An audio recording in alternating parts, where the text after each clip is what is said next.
Good morning. Welcome to the Cory Morgan Show for March 29th. It looks like March is going out like a lion. It's windy and snowy. Well, we'll try and look on the upside. There's been a terrible number of grass fires across Alberta this last couple of days. Hopefully that snow knocks a little bit of that down. Just a bit of Alberta history got lost the night before last, too, unrelated to the grass fires directly, but people familiar with prairie towns might know the Grange Hotel in Carmangay, Alberta. I actually lived in Carmangay for a short period of time back in the 90s. It was a classic prairie wooden hotel with the old tavern. They had a dusty old stuffed lynx in there, if I recall. And they'd shot a number of movies there, I believe. It was a great set, of course, for a Western set. Sadly, the night before last, it did burn down. Those old wooden hotels really don't take fire well, so a piece of Alberta history has been lost. On the bright side, nobody got injured, apparently, which is really good because those places go up quickly. So, getting on with news today, I'm going to have two guests on through this show. The first one will be on in about 15 minutes. It's Jay Hill. He's the leader of the Maverick Party, or interim leader. I do want to clarify that, and they're getting geared up for their appearance in this first federal election for them. There's a lot of questions to ask on where they're looking to go, what their intentions are, what they hope to accomplish out of this. Comments, by the way, are welcome, as are questions. I'll pass them on. Try to keep them short, though. I mean, if they're very long and extended, I have difficulty getting them on to the guests. After Jay comes on, we're going to have Derek Fromm, who's a lawyer who's he's been politically involved in a number of things. You might have seen him on Danielle's radio show in the past, or heard him at least. He'd speak quite often to constitutional and individual freedom issues. And boy, we certainly have a lot of challenges to our freedoms these days. So this show has been sponsored, by the way, by, I'll get to that, kyronsway.com. And I'll spell it out for those listening on the podcast. It's KYRONSWAY.com. It's a Calgary business. Penny runs it. They specialize in natural treatment of stress and anxiety. If you want to avoid the pill pushers and some of the more conventional routes to deal with these things, but of course you want to avoid the other bad outcomes from stress and anxiety, such as, alcoholism and things such as that. Check out kyronsway.com. Penny might be offering just what you need. It could be for you and make things better to get through these stressful and anxious times for all of us. And these sponsors are really critical to us. We're getting these shows going. We do need people to help. We don't take government funding. So, hey, if you want to get your message out there and your company out there, by all means, get a hold of the Western Standard. We'll be happy to set something up. It's a great way to get your local business out there to local customers who really want to support them in these crazed times during shutdowns. So, hello, Mike Toth, and somebody saying Sovereignty and Servitude is a great podcast. That's interesting. We get to share a lot of things, and you can discuss things with each other in the comments scroll while you're at it as well. I mentioned Danielle Smith earlier, by the way. I should mention she's going to be on with recently freed Pastor James Coates. That's going to be on tomorrow night. Those have been very popular specials. Danielle's just fantastic. She's really enjoying herself now that she's been cut free from the restraints of conventional media. On talk radio, she'd spoken a lot of that since then. She was being told which guests she could have, which subjects she could go on. It just wasn't for her. She couldn't handle that. I mean, Danielle cares about the issues. She cares about these things. She's not just a news reporter. So she pulled away, and she's been doing fantastic for the Western Standard for all of us. So tune in tomorrow night at 6 o'clock. It's another one of these specials. That'll be her seventh. She's spoken to doctors on the COVID-19, to lawyers, because she's touching issues that the mainstream media just won't. They're cowardly when it comes to these things, and these are so important. So be sure to catch that with Danielle. I mean, they've just been riveting and fantastic.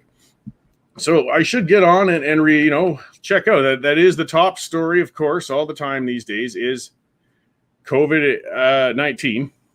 And I'm just fighting with my screen share. So let's see the latest breathless update on COVID-19. There we go. Okay, so Alberta is reporting 644 new cases of COVID-19 variants are now more than 1/4 of the active cases. Again, the goalposts just always keep moving. You know, it was deaths last year, and then it was hospitalizations because we were worried about overwhelming our system, and 2 weeks to flatten the curve, and blah, blah, blah. But every time we achieve a benchmark, every time something seems to go down, they find a new thing to report on. By fall, it turned into the case-demic. We're reporting on cases, because the deaths just weren't warranting the massive damage being caused by the restrictions and shutdowns. So they worried about the cases. And now the cases and the deaths have all gone down. So now it's the variant. And they're on and on about this variant. Guys, they've been telling us about the variant since December. You know, this thing is, if it was that brutal, and I'm not one of those people saying it doesn't exist. I'm not saying pandemic doesn't exist. I'm not saying the variants don't exist. But clearly, it's not nearly as dangerous as they constantly keep trying to tell us it is. But this is what the headlines are. This was, I believe I took that, that's from CTV. You know, they're the ones that are going to report on the variants. They're not going to talk about the fact that we're still well under 300 hospitalizations, which was the benchmark for opening on step 3. They're not going to talk about the fact that ICU cases are 63 or 67, I believe, you know. So the media doesn't report on those things. You know, the fact that only 1 or 2 people are dying a day, which is tragic, but typically they are in the 70s and 80s. So let's look at these numbers. These are the projections that the government works on. For those who can't see it, it's a swooping graph. It's kind of like Dr. Tam's rocket ship graph. That one, her line shot right off the top of the graph. They've never made an explanation for that horrific and embarrassing piece of work that came from what are supposed to be the top health officials in Canada. So this is what we've got. Here's some hospitalization projections. I should say that, you know, I guess there was some small print on the side that this is presuming that there was going to be no measures or something like that taken. But they figured we're going to have 3,600 hospitalizations. You know, this deadline came a little while ago by now, and most of them were going to be of the variant, and we were just going to be, of course, catastrophe and bodies stacked like cordwood, and we're all going to die, the usual stuff. Well, right now we got 277 people in the hospital. Not 1/10 of what they're projecting. And yes, we've still got some restrictions, but, you know, and they're still causing a lot of stress and damage and harm to businesses and individuals. There's a lot of people out and about, and if this variant was going to be that killer or that nasty, that horrible, people are going to Walmart, they're going to Home Depot. Why hasn't it taken off like they have with their fear-mongering projections, their scary, scary things, their constant moving of the goalposts, and their excuses to keep us locked down?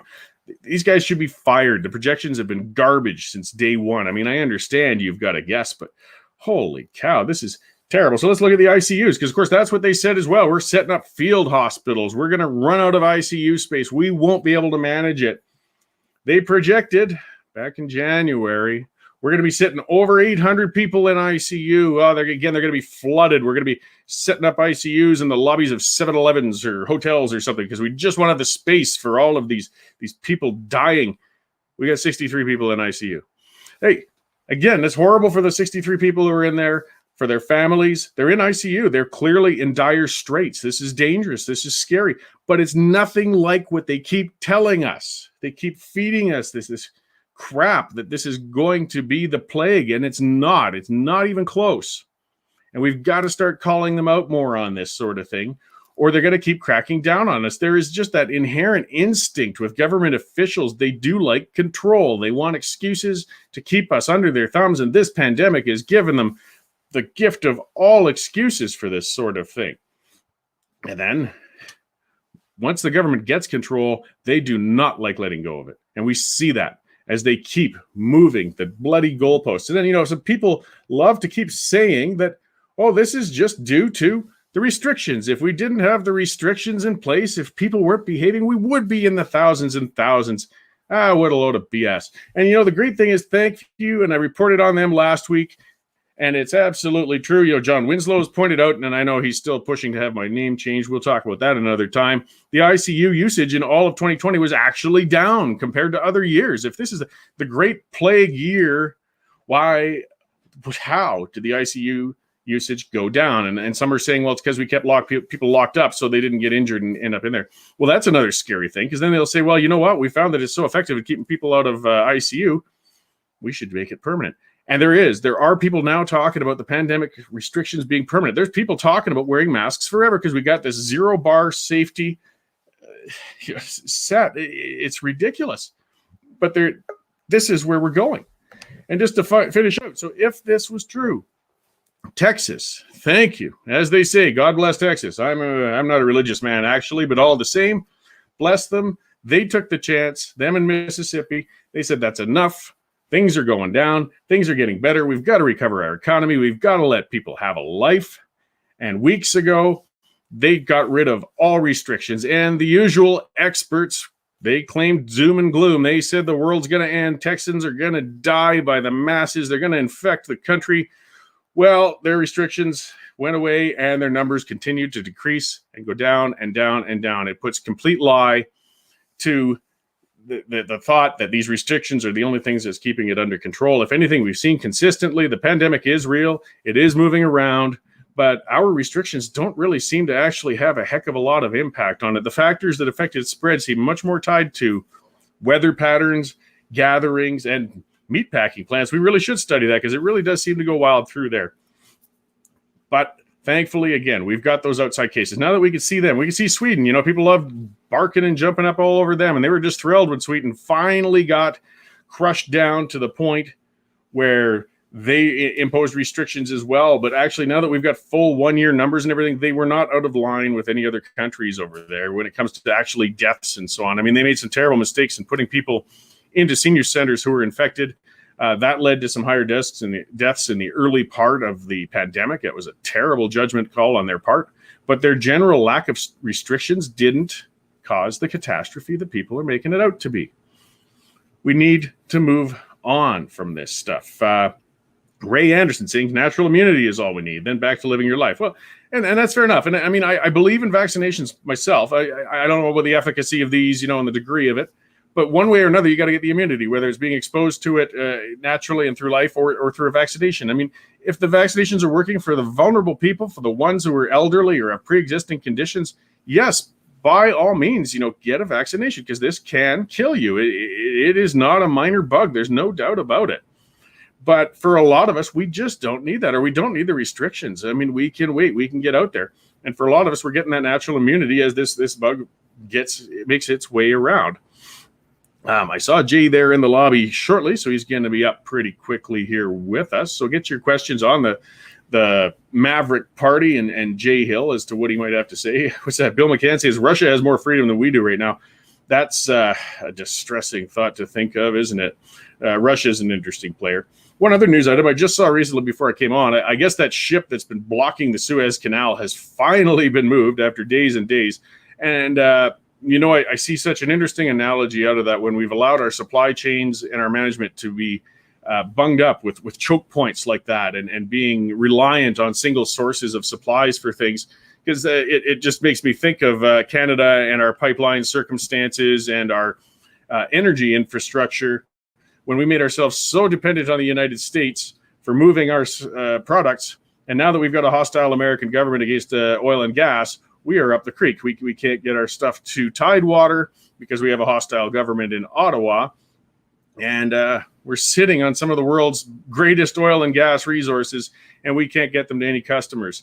That's the hazards that come with allowing your supply chains to be limited with limited people going through. So as we see the Suez Canal, Europe is in a great deal of trouble. Like this is going to have a whiplash effect with hundreds and hundreds of these massive ships carrying consumer products, industrial goods, and so many important things have been held up for days, and that backlog is going to take a while to get through. It certainly has made a case for the importance of diversifying our production means, our distribution means, and not letting all our eggs get into one basket. That tells us a heck of a lot about the risks of our ongoing dependency with China too, which is really turning out to be a bad rogue player on the world scene. But our prime minister really seems to have a giant blind spot and has no worries about China while they hold our citizens hostage. So I'm certain Jay Hill will be there in just a moment. So it's this from Lucy Lovelock. At what point are we able to move on from the close contact issue? How long will it be the case that a kid in a class tests positive but has no symptoms, and that sends the kids and the teacher home for 2 weeks? Yeah, I know it's crazy, and we're seeing all sorts of that. I mean, kids, if anything we've learned from this, are pretty much immune from this thing. I suspect we've got some certain people in organized labor who just like that concept of not working for weeks at a time. So we have our guest here, Jay Hill. He's on from the Maverick Party. And thank you very much for joining us today, Jay. It's good to see you. Good to see you, Cory. So yes, we'll get the camera adjusted a little bit there. I've been on with my morning rant. Just I don't know if it's been stirring others up, but it helps get my blood pressure going, and I'm nice and wide awake for the day. So we see you back. I'm an old Reform Party member of the past as well, and was one of the volunteers back in Preston Manning's day, and then helped out in Art Hangers riding and all the way up. And of course, your name and face was familiar through those ranks back then. And you retired, and then here we are again. You are back. You have taken the reins of the Maverick Party, and you're getting things geared up for a federal election coming more than likely within the next few months, most definitely almost by the end of the year. So maybe if you give us a little bit of background, what was the progression of events that led to the Maverick Party's formation and your being at the head of it? Sure, Cory. I'll try to be as brief as possible. The situation is that after the 2019 election campaign, I became very disillusioned, disenchanted, and disappointed in the election results. I don't think there's been a more stark example of the problem that Western Canada faces than the results from that election in October of 2019, when largely Central and Eastern Canada re-elected the government of Justin Trudeau. And what we saw then, it wasn't just Jay Hill, it was a huge upsurge in anger and disappointment in Western Canada, that their votes didn't count. And I said at the time, Cory, that I effectively became a supporter of Western independence following that vote. And so I started chatting with Peter Downing, who is the leader of the Wexit movement and subsequently the Wexit Canada Federal Party, that they applied for registration with the Elections Canada in January of 2020. And I started chatting with him, and we had a number of conversations back and forth. I urged him to differentiate between political activism and the efforts that I believed it would take to start a alternative federal party, Western party. And eventually that led to Peter deciding to go the activist route full time.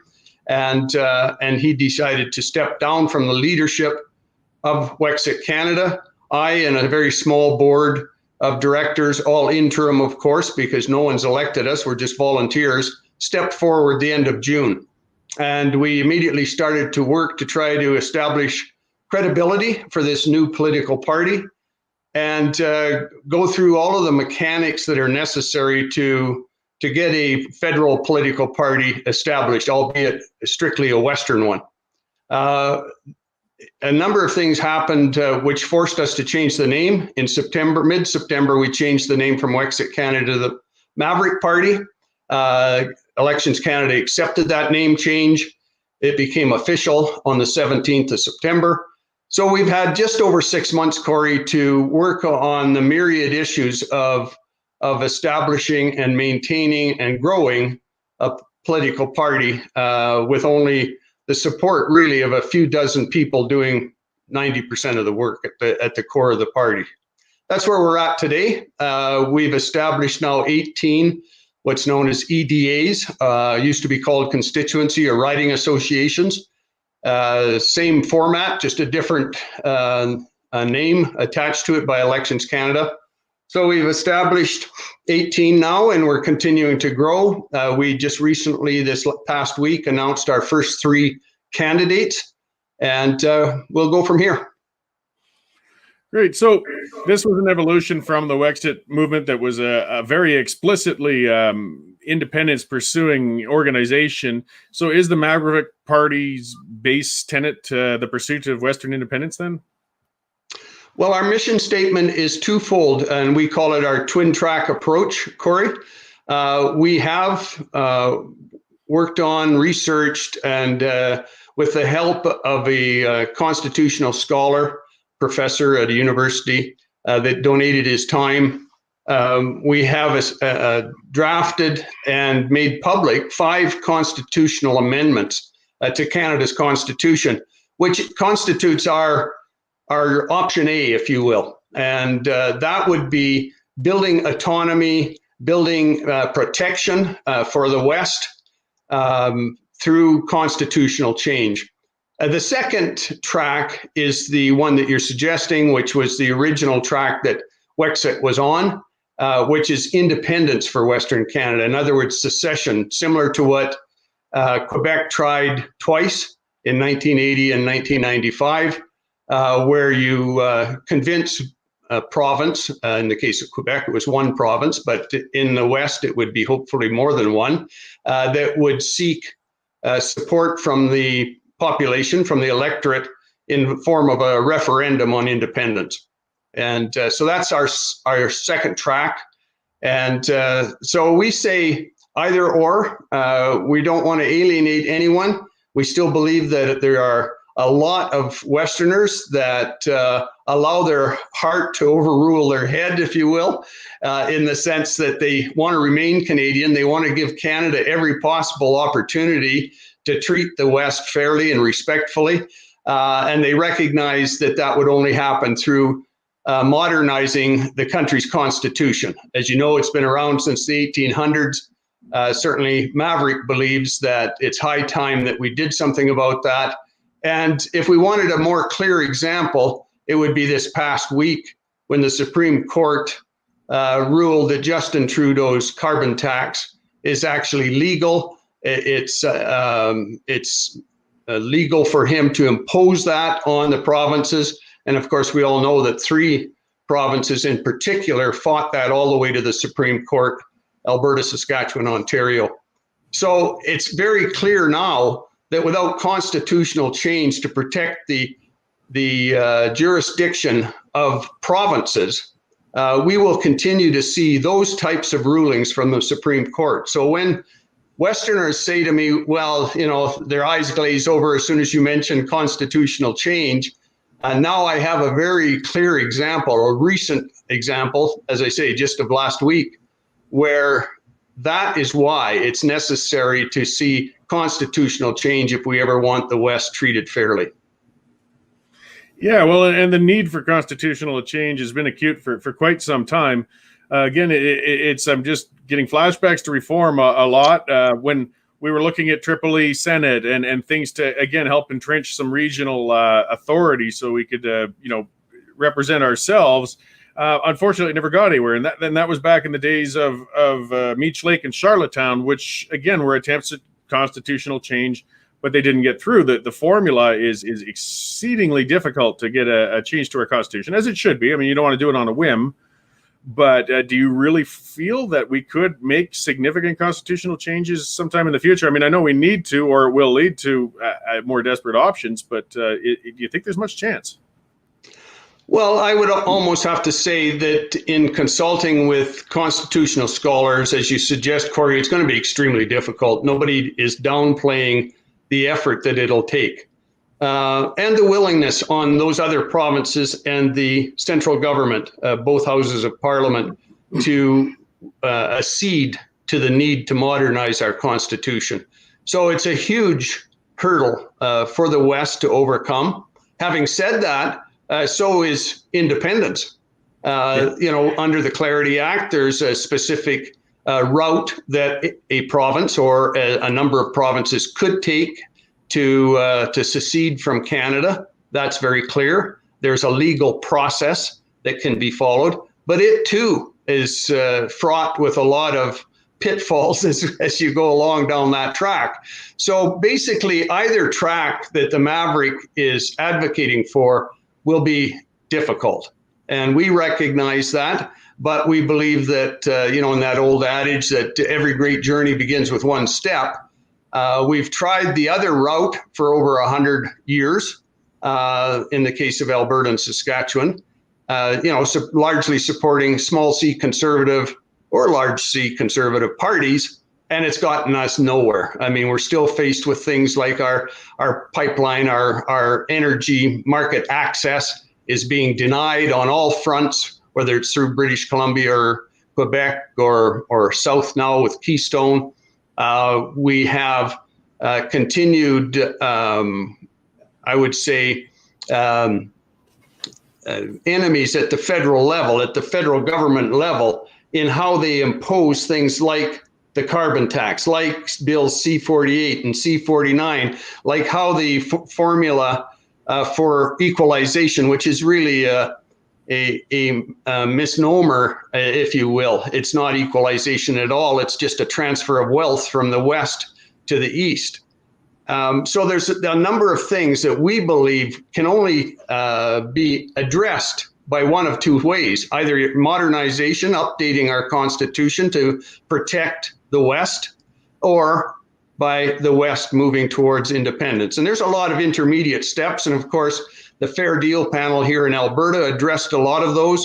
The UCP government in Alberta and the Sask Party government in Saskatchewan has indicated they're willing to move on those issues that discuss that would create more autonomy. But in reality, for the big changes, as I've already touched on, it will require constitutional change or outright independence. And it should be dawning on people after, as I said, over a century of effort, that it'll have to be one of those two ways, and both of them are extremely difficult. Yeah, well, getting anything significant accomplished or anything big, of course, there's just no easy path. That's life. It's going to take some work, and you can't be afraid of it. I'm going to dive into one of the bigger parts of the hornet's nest, though, then, because so C-69, C-48 really did devastate Western abilities to develop and export resources, because it's just made us an investment pariah. It's set the bars for getting infrastructure, constructed way too high to be reasonable for anybody to take that chance. That's why Prime Minister Trudeau took a chance on our behalf with the Trans Mountain, because they basically killed any possibility of a private enterprise doing that. But moving on to something that's before the House right now is C-15, and that's a bill. It's before committee, and it's talking about a new First Nations policy. And that bill, it speaks directly to, as Stacey Leeson here is putting a question, she'd like to know what you think of the UNDRIP, which is the United Nations Declaration on the Rights of Indigenous Peoples. And I know it's a complex, difficult area, but it's a huge one that if we bind ourselves to some of those consultation requirements within that agreement, we're really not going to get anything done. It doesn't serve the Indigenous peoples terribly well either. Not to mention, when it comes to independence options, that's a big question mark hanging there, is how do we deal with our Native citizens who are in sort of a different status than the rest of us? Well, as is the case with a lot of the issues that are facing the national government and Canada as a whole, Cory, the Maverick Party, because we're in our infancy, as I said, we're only just over 6 months old. We haven't taken positions on things like that. I know, I think I can speak for a lot of Western Canadians, not just Maverick members, when I say we have some very deep concerns about UNDRIP and other UN initiatives. We have deep concerns about how this whole pandemic has been handled globally, not just by our federal and provincial governments in Canada. And I know you touched on it in your earlier statement before I came on your program. So while I say that Maverick has some very deep concerns about this, we're not in a position where we can take a definitive position at this time. Certainly, as I said, there's myriad issues that we're grappling with right now. We recognize, as you just stated, it's very clear that the road to independence for Western Canada is, as I suggested, fraught with a lot of potholes and pitfalls. One of the greatest challenges, and I've been very clear about this, is our relationship with our Indigenous people in the West. We would have to have a lot of negotiation with the various First Nations and Métis people to come up with a position and a plan moving forward so that they would feel as welcome in this new Western nation as all other Western Canadians. So it would take a lot of work. We all know that. And it's one of the bigger challenges that would come with a referendum on independence. We saw that in the most recent Quebec referendum. And indeed, really, it was because of some of the First Nations in Quebec saying, well, wait a minute, just because all non-Indigenous Quebecers might vote for independence doesn't mean that we would want to leave Canada. And so that opened up a whole nother debate during that referendum campaign, Cory. And it really resulted in the Supreme Court recognizing a fundamental issue, and that is that if the country is divisible, if Canada is divisible, and they determined that it was, if you follow a certain process, then so too are provinces divisible. And of course, I've pointed to the fact that even if the Lower Mainland and Vancouver Island of British Columbia might vote overwhelmingly to stay with Canada and effectively become like Alaska is to the southern 48 states, that doesn't mean that the remainder, that sort of the 90% of British Columbia, wouldn't vote overwhelmingly to go the other route and join with Alberta and Saskatchewan and potentially Manitoba and form a new nation. So a lot of questions, Cory, and not many answers. But that's the best I can do on at this point in time. Certainly, we intend to be wide open and welcoming to our First Nations and to the Indigenous people of Western Canada and try to negotiate with them. And the other point I'd just add to that is that I've often referred to the fact that if you think that the majority of Western Canadians are unhappy with the way Confederation works, that we're treated like a colony, still like back in the 1800s for Central Canada, for this transfer of wealth. Imagine how the First Nations feel after all these years and still being under the Indian Act and this paternalistic relationship with the federal government. So I think that they would be very open to a new relationship with a government of Western Canada. But it'll take a lot of negotiation. Yeah, well, and that was an interesting thing you opened up, because the stalemate, I guess you could almost say, we have in First Nations issues due to that horrific document called the Indian Act. I mean, it's outdated, it's racist, it limits people on race-based policy, and it holds them back. But it would take nothing less than something coming close to the point of independence to have that opportunity to maybe redraft the entire agreement, because the current agreement is failing. Anybody who's worked on or spent time on native reserves, particularly the isolated ones, they're having a terrible time. This is not a system that is serving them well at all. It's awful to see people in that sort of condition when we're in such a prosperous nation. Obviously, the current system isn't working, but it's like everything else. We can't seem to get anything done. We butt our heads against the wall when we try through conventional means. So an independence push, and it's just a nice way to frame it. Could be more opportunity for a lot of positive changes aside from just equalization and local things. Exactly. No, that's exactly right. So yeah, and you'd mentioned BC and partition. Like, this is something that people arguing against independence quite often point out. They say, well, what if Edmonton doesn't want to go, and what if how far and how small do these cuts come? It's interesting questions, and they're tough ones to answer. I look at Switzerland. I see it as a fantastic model. They got all of those cantons into a tiny little nation there, and they've got a great deal of independence. Canton to canton, I could be pronouncing them wrong, but it's their version of a province. And it's run quite a bit by direct democracy. Some of them are very socialist leaning, some of them are quite conservative leaning, and they still are managed to be bonded in one nation in a small geographic area. But still, I mean, how much would we want to slice and dice the West before it becomes dysfunctional? Well, I guess I wouldn't use that term of slicing and dicing. I would say that what you want to start from the premise that it's the people of Western Canada that deserve to have a say.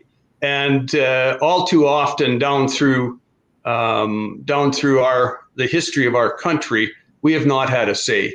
And you only need to look at the results from past elections to see that, by and large, central Canada, with some support from the East, determines who our government is going to be and how we're going to be governed before we even get a vote, which really puts paid to this whole issue of vote splitting, as it were. So, I think that the primary purpose of Maverick is to give people an alternative and give them some means to express their opinion about the system that we're governed by.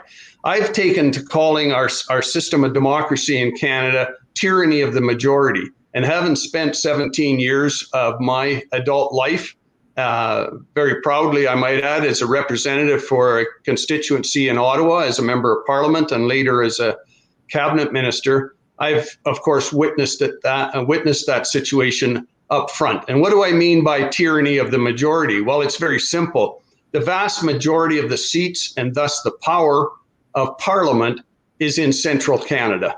And any party, and I go back to my earliest party, the Reform Party of Canada, that I first ran for back in 1988. And when we decided to expand eastward and become truly a national party, and eventually went through all sorts of machinations, Canadian Alliance, United Alternative, and eventually under Stephen Harper and Peter MacKay, we merged the Canadian Alliance with the Progressive Conservative Party of Canada to form the existing Conservative Party. But what you end up with, and it's true of the People's Party under Max Bernier as well, as soon as you're a national party under our system of government, then you must appeal to where the votes are. It's just mathematics. It's not difficult for any Canadian to understand how this works. So if you want to be government, and what party doesn't, other than the Maverick Party, if you want to be government, then you have to appeal to those people in central Canada. And I would submit, Cory, that the views of the average Torontonian or Montrealer are dramatically different than the average Calgarian, and even far more different than the average farmer in Western Canada, the rural energy worker working on a drilling rig or what have you. And we're never going to have a meeting of the minds. And so that's why Maverick Party has limited itself to run only candidates in Western Canada, because we recognize that we want to represent, we want to be a true voice for Western Canadians and give them that alternative for the first time. And that's what we intend to do. Well, that's great. And something, it can't be understated, the amount of influence a party can have, even if you aren't in office. Some people might forget that. But if you looked at the Chrétien Liberals, they balanced the budget. They were actually quite fiscally responsible in a great number of ways. And a large part of the reason for that was because the official opposition was breathing down their neck and pushing them on spending and items like that, and they were forced to act. So, it can't be dismissed, the impact that reform had. And as you spoke, though, the complete tone of reform changed absolutely once they started looking to try and get east of Ontario and all those, the Canadian Reform Alliance Party. And I remember GARD was formed, I believe, by Bruce Stubbs, which was Guardians Against Reform's Demise. It was quite tumultuous because we felt that the movement we'd built was being watered down and would just turn into the same old thing. And I hate to say it, it took a while, but that's pretty much what happened. I don't see a lot to distinguish O'Toole's current Conservatives from the old Mulroney PCs of the past. I think that's a very accurate statement, Cory, and it's certainly one that, I readily admit today to being a slow learner. I went through, as I say, 17 years of elected service.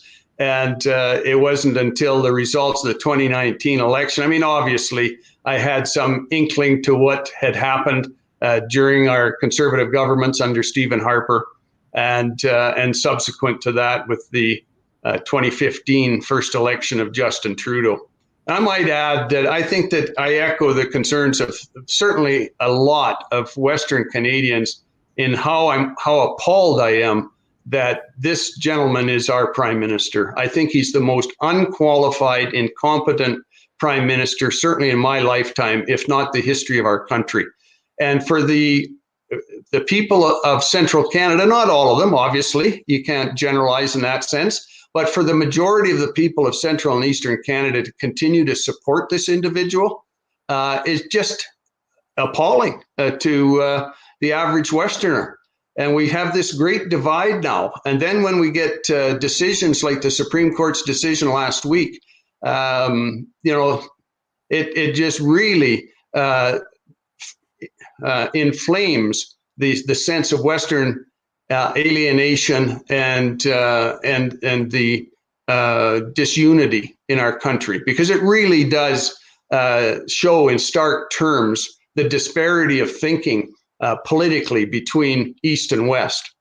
And so, yeah, I couldn't agree more with your statement. I mean, we have put some comments and some posts on our Facebook page and on our website, really reinforcing what you just said, whether it's with a cartoon or a meme or a post of some kind, just to bring home in stark terms the difference of opinion between East and West in Canada today.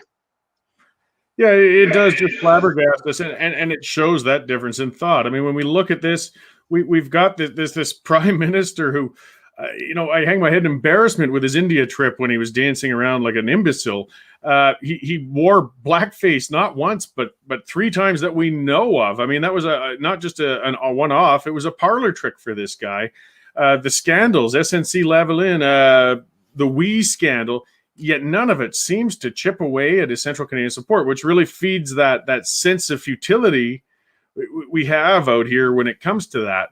Now, getting on further, though, I mean, so I don't want to knock the entire CPC. There's some very good and outspoken members of Parliament, even Pierre Poilievre in Ontario, but getting out to the West, a great deal of good MPs. When I was with the Wild Rose Party, of course, one of our big turning points when we moved forward was bringing in some floor crossers once they'd hit the wall in frustration.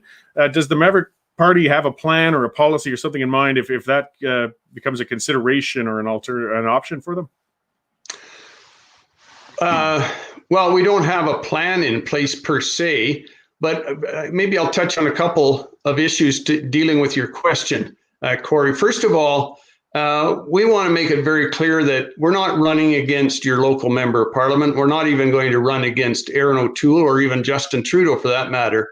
We're going to try to suggest to Western Canadians where we are going to contest in certain ridings that their alternative in voting for a Maverick is a vote against a system that very clearly doesn't work. As I said, I'm a slow learner, but I have learned that the system is not working in the best interests of Western Canadians. And so that's going to be our message. It's not going to be that Michelle Rempel or Blake Richards or up in my riding, Bob Zimmer, any of these conservative members of Parliament. They're good people. They're, in most cases, I think that they're nice people. They're hardworking people.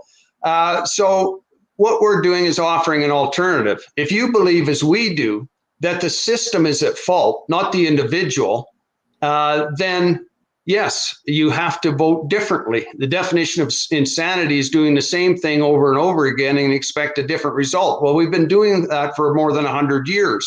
Surely to goodness, at some point in time, we have to decide that, like the Bloc Québécois in Parliament representing only Quebec's interests, we need members of Parliament in Ottawa representing only the West's interests. It just makes sense given the difference of thinking and the reality, as you just said, that Central Canadians continue to support Justin Trudeau despite all of the scandals, despite the hypocrisy. And this is what really sticks in my craw. And I'll just use one example, but you could go down a long list of hypocritical positions that this gentleman has taken. The position that they are imposing with this recent Supreme Court ruling, they're imposing this national carbon tax against the wishes of of at least 3 provinces and a lot of people, a lot of Canadian citizens. They're imposing this. At the same time, they continue to import billions of dollars of oil from other countries that don't have our environmental standards, that don't have our labor standards. It's the hypocrisy is just astounding. And yet, this government, this Liberal government in Ottawa, just shrugs their shoulders and says, well, just accept it. Well, excuse me, Maverick Party is not willing to accept that hypocrisy anymore. And that's really what strikes at the heart of it. So like I say, we're not going to run against the Conservative MPs. We're going to be running against a system that basically censors them, because the Conservative Party of Canada, under Aaron O'Toole or any other leader, if they want to be government, they have to appeal to where the votes and the seats are in central Canada. We all know that. And therefore, if we're going to change things, you got to vote for the only party in Western Canada that stands for real change, fundamental, substantive change, and that's Maverick. Well, that's good. And I mean, something that, when Quebec comes up, Quebec is unapologetically in it for Quebec. They don't beat around the bush. They speak up for themselves and they assert themselves. And rather than getting bitter from it, I've always said we should try to learn from them. I mean, there's aspects of what they do that we should emulate. But when I led the Alberta Independence Party way back when, I actually sat down and met with Richard Marceau. He was a member of Parliament for Quebec with the Bloc Québécois. I knew him well. Yeah, and it was a very interesting conversation with him and a great chat. And it was kind of sent by Gilles Duceppe, and we were interested in Western and Quebec independence movements, being in communication with each other.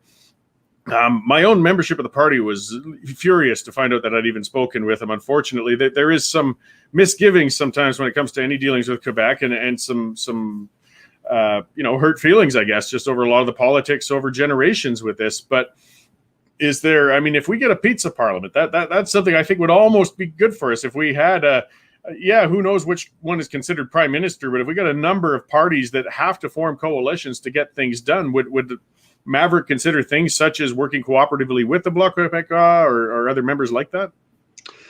Well, I don't want to put the cart before the horse, to use an old Western adage, Cory. There again, I mean, I don't have a crystal ball, so I don't know exactly how that would unfold. More often, I'm asked about whether a small number of Maverick members of Parliament elected in the West could work with a minority Conservative government were the Conservative Party and Aaron O'Toole to be successful in their head-to-head battle with Justin Trudeau and the Liberals in Central and Eastern Canada. Certainly, I would believe that, and it's part of our guiding principles, that a Maverick caucus of members of Parliament is going to hold to one of our guiding principles, which is that they will operate, they will speak, and they will vote in the House of Commons if the legislation, motion, or whatever in front of the House of Commons is in the best interests of the West and their constituents. Full stop. That's how the Bloc Québécois operates, as you suggest, and they make no bones about it. I mean, at the beginning of this most recent Parliament, the Bloc leader, when he was walking into the House of Commons, was stopped by the inevitable media scrum and asked, what his strategy was for the upcoming session, the opening session of this Parliament. And he was very clear and very simple. He just said, well, if it's good for Quebec, we vote for it. If it's not, we vote against it. Pretty simple strategy. And that's the strategy I hope that the Maverick MPs, if we're fortunate enough to be elected in a few ridings in Western Canada, that's the strategy they will follow for the West. Well, it sure would be refreshing to get that unapologetic voice. I just want to see somebody say, no, we will not vote for that. We will not support that because, damn it, it's going to harm my constituents. And they're not under the thumb of a central leader who's saying, please don't speak up on that because it'll harm our chances here, here, and here. Well, then our voice gets lost. I mean, the point of Parliament is to, at the very least, even if you lose the vote, we spoke up, we talked, we got our viewpoint out there. Well, just on that point, Cory, I've often remarked since Bill C-48, the northern tanker ban, and here I've already mentioned the hypocrisy that exists in Canada, that tankers come in and out of eastern ports and down the St. Lawrence every damn day, no problem. But for some reason off the north coast of the Pacific, we're not allowed to have oil tankers. So Bill C-48, that tanker ban that this government passed, Bill C-69, you already mentioned, brought in even more bureaucratic hurdles for private sector companies in the building of energy infrastructure, predominantly. I mean, other infrastructure as well, but it's especially been called the No New Pipelines Act because it basically makes it impossible. That's driven billions of dollars of investment out of Canada and the jobs with it. How many Canadians are working south of the border now? It's just astounding, and it's appalling as well. And, I've often remarked, when people say, well, what good would constitutional change? What difference would it make in my life? And now, of course, as I already remarked in this program, just look at this most recent Supreme Court decision. But look at Bill C-48 and C-69. Do you believe for a minute that if we had a Triple-E Senate to protect the interests of the lesser populated regions of the country like they have in the United States and Australia, do you believe that those bills would have been passed that are so clearly against the best interests of one region? Not a chance. And so constitutional change does matter. If you want to keep Canada together, then get involved with the Maverick Party and support our option A, if that's your choice, if you're still not, somebody that's supportive of independence. But get involved in one of the tracks, because nothing is going to change if people don't demand the change. Yeah, well, and the Senate, I mean, it's just it's an embarrassment to democracy. I mean, the way it's structured, they're appointed, they aren't balanced by population or region. I mean, they're purely formulated just as as far as I'm concerned, a political pasture for well-connected people. One of the things that I found even more odious and deceptive was when Trudeau said we were taking the partisanship out of it, and these are now independent senators. Oh, BS! You just took the label off it and appointed more liberals. You've cloaked your liberals. These are stealth liberals, but they're still liberals, and they're still going to do your bidding in there. They're beholden to the person who put them in. And I worked in the United States a lot in the past at the oil field because it was already going down here. So if I needed to find contracts, I had to go to Texas and Pennsylvania. And, if we'd be having a beer and talking politics, and I'd explain that our senators are appointed, they were appalled. How can you it doesn't even compute for them. Why on earth would you have appointed people in such positions of authority? And I wish I had a good answer for them. Yeah. And we've got more battles coming. So C-69 is a go-to to shut down Western development. And with that hypocrisy, again, the tankers fly up and down the St. Lawrence. There's beluga whales there. There's many concerns and populated areas, but apparently it's just British Columbia ones that are a problem. But we're looking at, I've seen people proposing alternatives to get our product to market. Like, we are seeing the world is going to recover. We're seeing resource prices going up. We're sitting on these great resources. If we could just get them out, it would help our own recovery from this horrific year. And there's some creative ideas. The Alberta to Alaska rail line was pitched, and some were talking about it. And within days, Trudeau came out and said, well, don't forget, that's going to be, the C-69 is going to apply to that too. That was his way of saying that's not going to happen.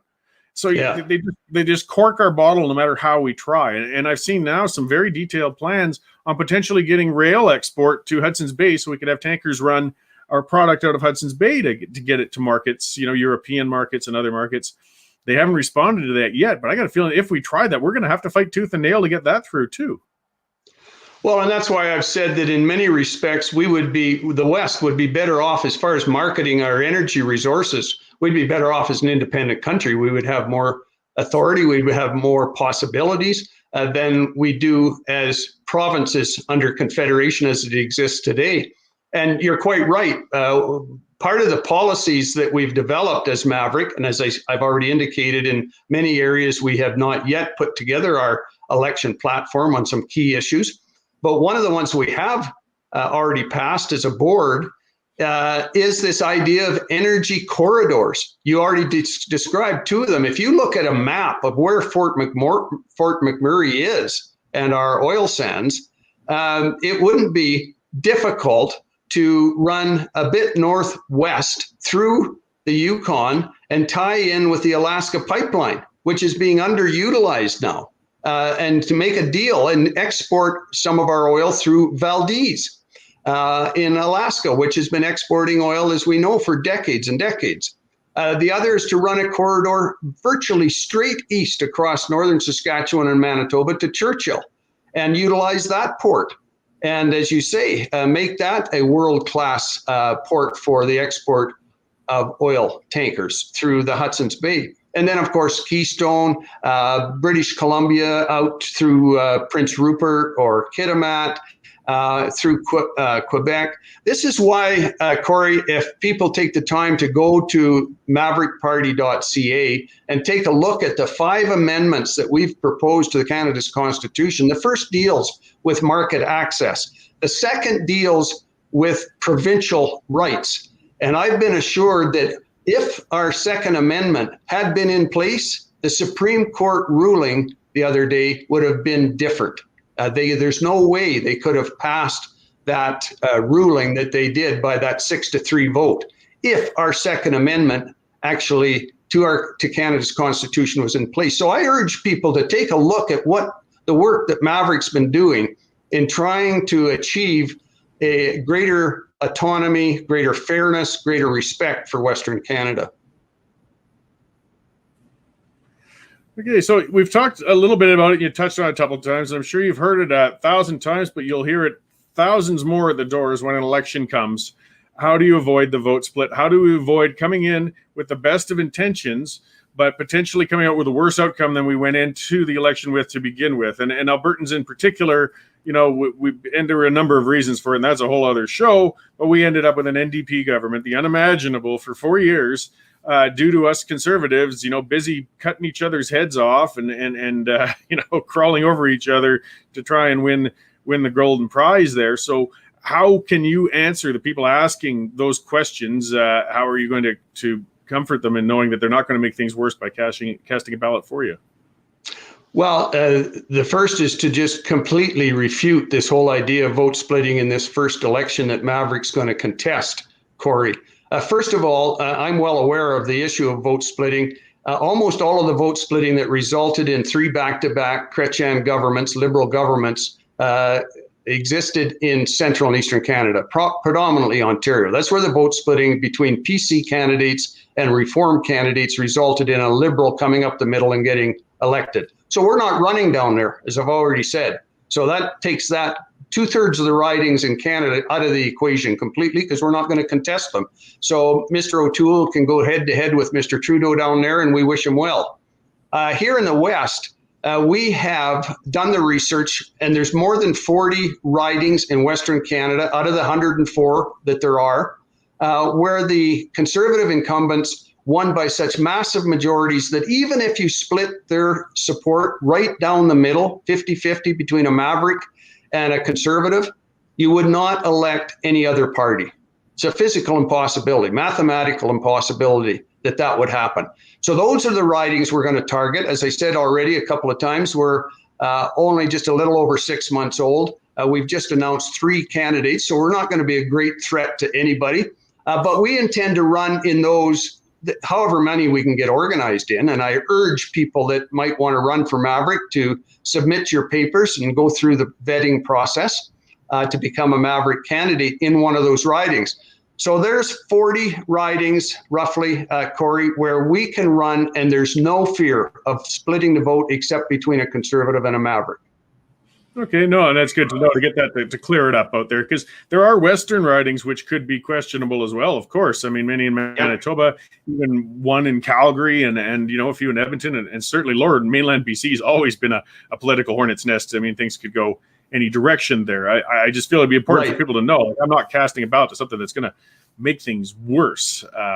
What I do feel in elections too, I mean, you're hoping to win seats. That's going to be your goal, but you can also, you're influencing the person you're running against, and they're going to have to take stances to either counter what you're proposing or potentially lose that support. Well, a lot of these things are going to be handled differently in this first election, whenever it comes, if it comes this spring or even this fall, because of the infancy of Maverick. than they would be in future elections. And one, you already addressed one in the sense that, is there any possibility of a sitting member of parliament, a conservative, effectively deciding, okay, I want to become a Maverick instead of a conservative? And has there been any outreach to them? Well, there have been conversations, not by me personally, but by some of the board of Maverick with their incumbent members of parliament. But I don't foresee that happening, Cory, until we go through one election cycle, prove the credibility of Maverick, prove that we're solid, that we're putting forward a real credible alternative for Western Canadians. Then we might see some of those things. Then we might see, as Reform did in subsequent elections, that we will run in all of the Western ridings. And then there will be a greater risk of vote splitting, obviously. But if you look at what happened in 1993, when we elected our first tranche of 53 Reform members of Parliament, there wasn't much vote splitting in the West. People had already decided to switch their allegiance largely from the Progressive Conservatives to Reform, and many of us won massively. I won a majority mandate and went on to win a majority mandate in every election after that. So the vote splitting became a non-issue very quickly once people switched their allegiance from the Progressive Conservatives to the Reform Party. And I suspect that after we go through one electoral cycle, one election, something like that could quite possibly happen with Maverick as well. Yeah, well, and it takes time and it starts small. I remember Deb Gray sitting as that lone member for Beaver River, I believe it was. But that was that first crack in the armor to set up a beachhead and start organizing and rallying around, and look what it turned into. Perhaps if this election gets pushed into later fall, or even, we don't know. There's another one of those beautiful things with our parliamentary system. Is there a plan then, though, for a formal convention for the Maverick Party to entrench policies and leadership, perhaps? I mean, all of those numbers of things that you're kind of lacking. I mean, this has been a really difficult year to try and kick off a new party. I mean, typically you'd be hitting the barbecue circuit all summer, and you'd be holding town hall meetings, and you'd be shaking hands with people and meeting people. And yes, virtual organization gives a bit of a means for that, but it really handicaps the traditional organizational methods. Absolutely. I couldn't agree with you more. We have been under a huge handicap, as you suggest, Cory, trying to get this thing off the ground. There's enough challenges facing, with the legalities, the rules, regulations that a new party has to follow, without also being confronted by this lockdown that basically makes it impossible for folks like myself or the other board members to get out. And as you say, hold everything from small coffee parties up to and including larger rallies to try to get the name out. We find that we've got some of our organized ridings, some of those 18 that I mentioned, that are already now out conducting some door knocking, all wearing the proper masks and the whole business, doing it the right way according to the government at least. And we're finding that 90% of people here, even here in Calgary, don't know about Maverick. They don't even recognize the name, or that we're a federal alternative to the traditional parties. So we've got a huge hurdle because of being under these restrictions, these COVID restrictions, as you're suggesting. Yeah, so going farther ahead, and as you said, this is a party, not an advocacy group, and those are two different roles, two different things, even if they could share some common goals. But we appear to be leading towards a fall referendum on equalization, which would be, again, it's one of those exercises where we're just kind of exerting our voices, but unless Ottawa actually wants to do something about it, there's not much we can do. But I think it's a great exercise to bring that issue to the head, to bring it to voters, almost a practice run for other referendums, if we want to talk about it that way. But would Maverick take a stance in that and be active within such an exercise? Well, it's a bit early to tell. I can tell you that we looked at the recommendation, as we did all of the recommendations of the Fair Deal panel that put forward those recommendations to Jason Kenney government here in Alberta. We support the vast majority of them. We're of a little different of opinion, and we'll see where Jason and his government goes with the intended referendum on equalization. We originally looked at, Cory, what they're advocating, which is basically removing the clause in Canada's constitution that allows for, or that doesn't allow for, I guess it demands the equalization principle. And we decided as a party that we weren't going to go that direction, that the problems we have is with the formula, not with the principle of sharing.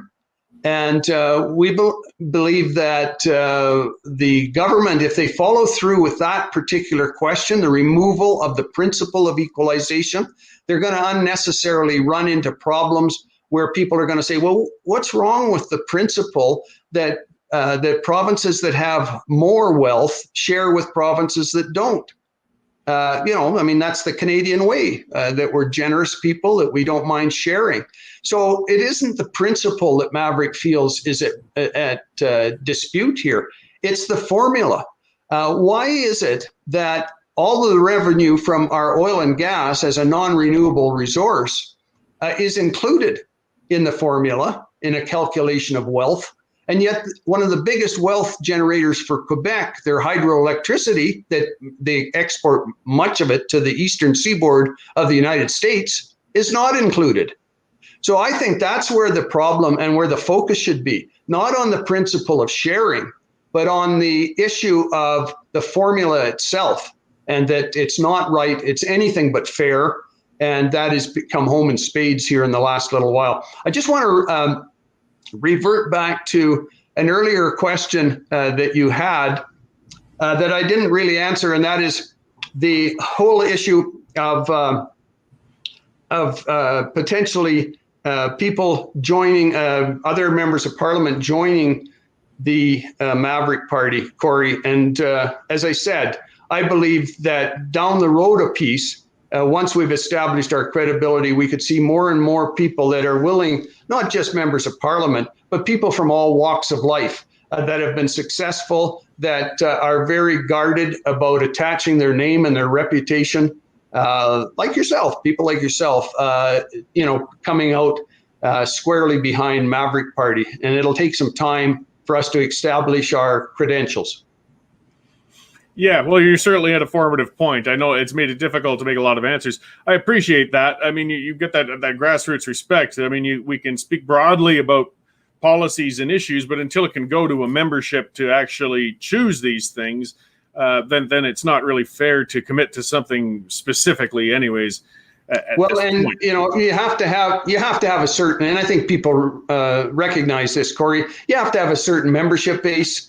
You have to have a certain amount of financial resources to hold again, it's all about credibility, to hold a credible convention for policy, to elect a permanent board of directors. All of us are just volunteers, as I said earlier, serving in a voluntary capacity. We've all just stepped forward. No one's elected us to anything, and myself included as the interim leader. So until we can hold a convention, hopefully this fall, in one form or another, maybe it'll have to be still a virtual convention like the Conservatives just held. I don't know. I mean, it's all a big unknown at this point, depends on the vaccinations. And certainly there's lots of room for criticism in that regard right now. Just another thing that Mr. Trudeau is completely balled up is the rollout of vaccination. Well, first of all, the procurement of them, and then the administration of them. So we don't know how the future is going to go, but you're quite right.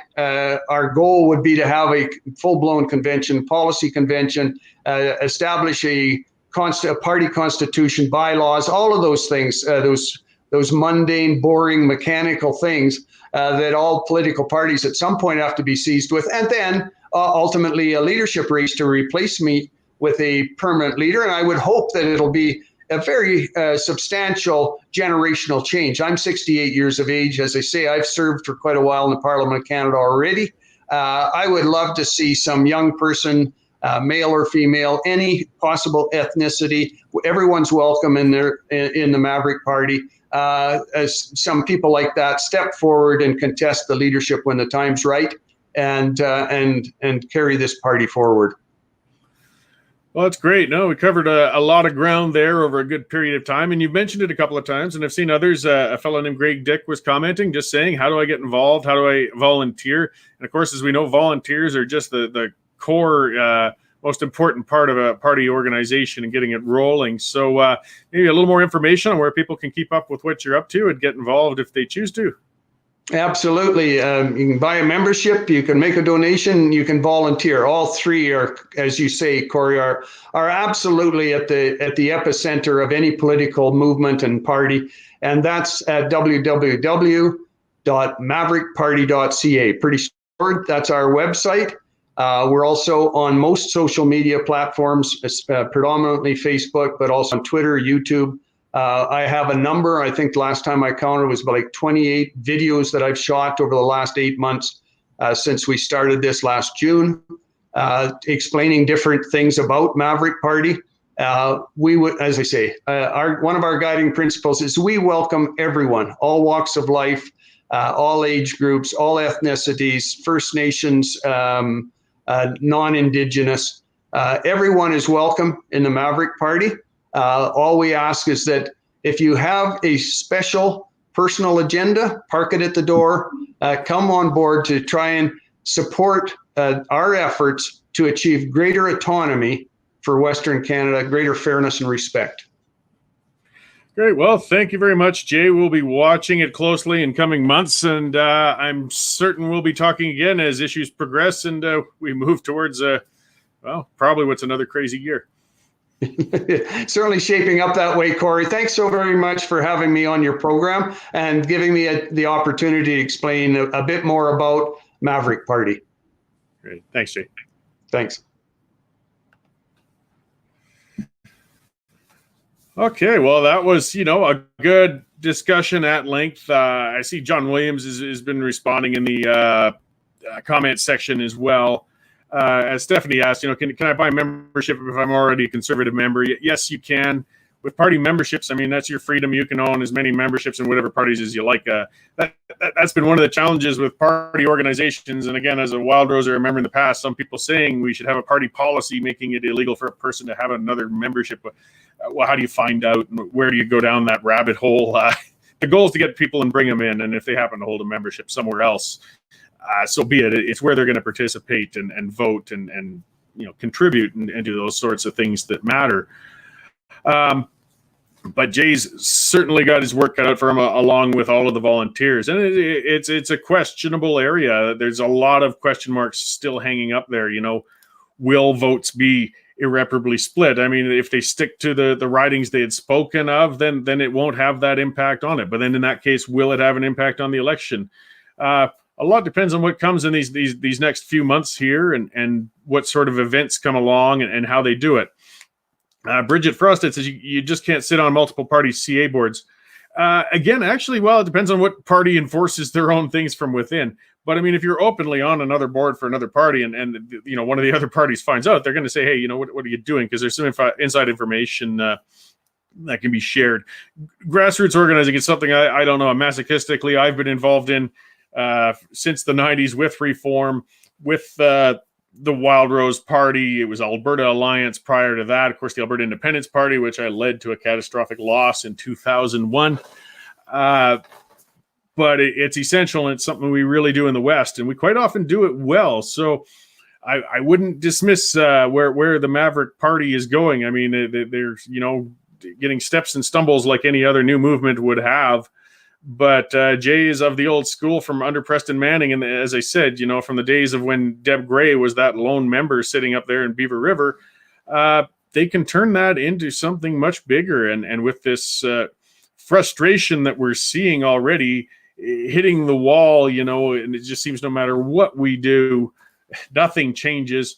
It's refreshing to see another option. And Jenny saying, Cory, you need to come back. Well, I am back. I'm here making noise through columns and on this show and in other areas, but I don't belong in politics.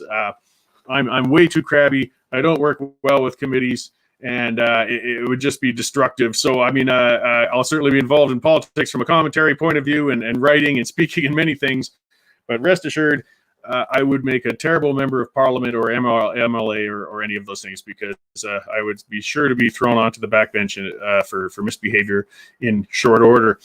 So, speaking of misbehaving, individualist-minded folks, I've got Derek Fromm coming on. As I'd said earlier, He's you might have heard him on Daniel Smith's show. He'd worked with constitutional issues as a lawyer, always outspoken on independence issues and personal liberty issues, which of course are near and dear to my heart. Glad to have you on, Derek. There's so much to cover and talk about. See that magnificent Seek Justice shirt on you there again. That's right. With any luck, my Curtis internet will be behaving a little better today than it was the other day. So we had a good long talk with Jay there on the Maverick Party and their organization and where they're going for. So that's one pronged approach to the status quo that we're locked in within Canada. A number of issues came up. Where to go with you? There's so many to cover. I mean, what I'd like to start with something that was recently in the news. Maybe if you turn your volume down just a hair, we're getting a little bit of feedback. I could go with headphones too, if that's helpful. Perhaps if you could try those, it might come in a little better. Usually the echo cancellation with StreamYard works pretty well, but maybe the speakers are too good. So, you're plugged in. How's that going? A little better? We're still getting it. Oh, wait. Seems to have called out. Okay, great. There we go. And we can hear from you more clearly. So, the Supreme Court of Canada ruling on the challenges to the federal carbon tax. There's a nice big legal area to dive into and start with what seems to have gotten my back up the most on it. Was it really sounded like from these judges that they acknowledged that the carbon tax wasn't constitutional. It was an infringement on provincial jurisdiction, but they decided as justices that this issue was so pressing that we will override and set aside provincial jurisdictions and impose this tax. Is my interpretation kind of right of what happened there? Well, yeah, I think it fundamentally is, as all court decisions are, and judges tend to be, lawyers as well. The language justifying what you just said is much more convoluted and flowery, and there is a history to it. But essentially, at the end of the day, that is what it boils down to, is what you just said. Yeah, so I mean, a constitution, a charter of rights, these are supposed to be things that vary only in the most extreme of circumstances. They're supposed to be to protect us. Would we ever suspend any of those things? You know, Section 1 of the Charter gives that clause. And I can understand the rationale. I mean, an asteroid might hit or something, and we need to set aside a few things to get our stuff in order. But the burden of proof really should be on the state to say why we have to, you know, it seems to be the other way around. It's like, we're going to take away your rights, and now you can try and make your case as to why we were wrong. And it seems to be a terrible reverse onus. Yeah, and in this particular case, we're talking about the decision that came out, I think it was last Thursday, and it's the Greenhouse Gas Pollution and Pricing Act, the federal act. We'll just call it carbon tax, the federal carbon tax. Yeah, so it actually, the arguments made, I think, all the way through the various courts that heard where this act was referred to by provincial governments, were all based on the Constitution Act 1867. So 1867, that statute doesn't really have any Bill of Rights issues in it. And really the crux of the entire argument was quite simple. There's two provisions in the Constitution Act 1867, and those provisions basically divide up all legislative matters. So everything from healthcare, education, the military, banks, et cetera, pretty much everything you can think of is divvied up between the feds and the provinces. And at the end of the day, what happens is the Constitution says anything that isn't specifically addressed in these long lists of areas belonging to either the provinces or the feds goes back by default to the federal government. And this is the residual clause. And so when you read the decision, which I suggest people actually pick the decision up and at least read the head note, which is a very good summary of, you know, the 300 pages of judicial writing that follows. But in the head note, it explains the law quite clearly. This residual clause, so things that aren't conceived of by the framers of the Constitution in 1867, those things reside, those legislative matters reside in the federal government. And so then the courts start talking about national concern and whether or not greenhouse gas is a national concern. And there's quite a thorough analysis. But the problem, in my opinion, is this, is that when the Constitution Act was brought in by the framers in 1867, they considered it, and it's very interesting. John A. Macdonald at the time actually was saying things like, I can't even conceive of a dispute between the provinces and the feds on jurisdictional matters because the Constitution is so clear. And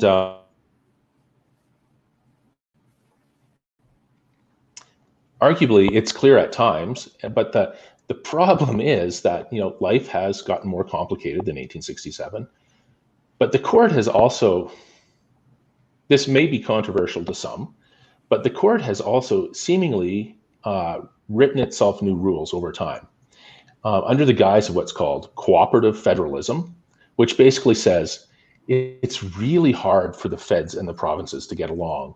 So we'll let them incidentally take over and enact legislation that trenches upon the other level of government's authority. Now, the Constitution's clear.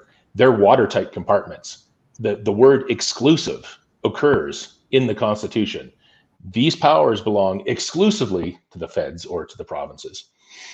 And so the court in the intervening years, it's relatively a modern phenomena in the court. They've developed this idea of cooperative federalism where they can dispense with the word exclusive and ignore the concept of watertight compartments so that the feds can actually bring in legislation. It might only incidentally impact on provincial rights, but we'll let it go, even though the Constitution says that it shouldn't happen. And John A. Macdonald said it would never happen. So this is the problem we're at now, because this federal carbon tax, goes into areas that are quite obviously and uncontroversially places where the provinces have exclusive authority to legislate. But, carbon tax is important because greenhouse gas transcends borders, and provinces working together, that's just not a practical reality. It would never work because, let's say Alberta plays fair now, and a future government might, repeal a carbon tax. So we have all the provincial government.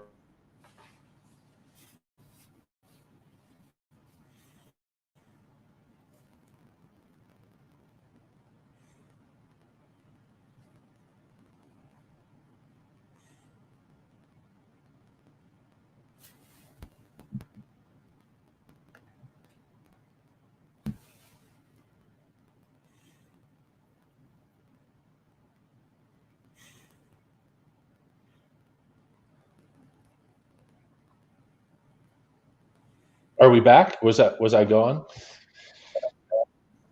Oh, there we go. So, yeah, I'm having those British internet things. If I, vanish there, just please, by all means, keep speaking. You're a lawyer. You can go on at length. I know that. So, more than just a lawyer, by the way, Derek is also, he's a writer. He puts columns in the Western Standard, and this is branching off of a column that Derek had writtenly put into the Western Standard. It is online at thewesternstandardonline.com. We are behind a paywall these days for a number of the articles. It's not a terribly expensive subscription, though. This helps us keep producing content, getting stuff out there without taking government dollars, as so many other media outlets are right now. And I know it sounds, people get frustrated with paying to see something, but think it wasn't that long ago. You would pay $15, $20 a month without thinking twice for a newspaper subscription and getting it brought to your door. Well, this is $10 a month and it's right on your computer. There's some fantastic news from Dave Naylor. Mike Demore is now set up in BC. We're going to be getting some great BC news going, and of course columns from Derek. So there's my plug and interruption to keep the gears turning with those.